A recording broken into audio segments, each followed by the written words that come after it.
one. Okay, so the way that Brussels Hustle works is I'm gonna give you a base recipe, and then we're gonna add things to it along the way. Gotcha. So you can start with just the base, which is my easy orange roasted Brussels sprouts, okay? Gotcha. So it's just Brussels sprouts that have been shaved with a knife, or you put them into your little food processor. You get a little bit of orange zest over the top. Madame. Which I'm gonna do right now. You're gonna add in some olive oil if you want, about a teaspoon or a tablespoon or so. Salt and pepper, that's it. Okay, so this is very simple. It's just my roasted Brussels and potatoes, and all you want, it's spicy as well. So what I like to do is I season the tray, olive oil, salt, and pepper, then I put the fingerling potatoes down. Oh, I love that. Gets extra crunchy and good. They're seasoned and everything, right? 425-degree oven. We've got the paprika's gonna go in.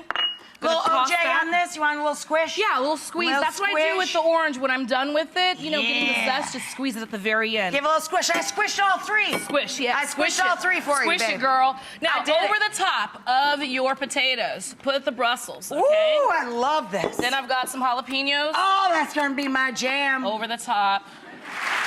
Bring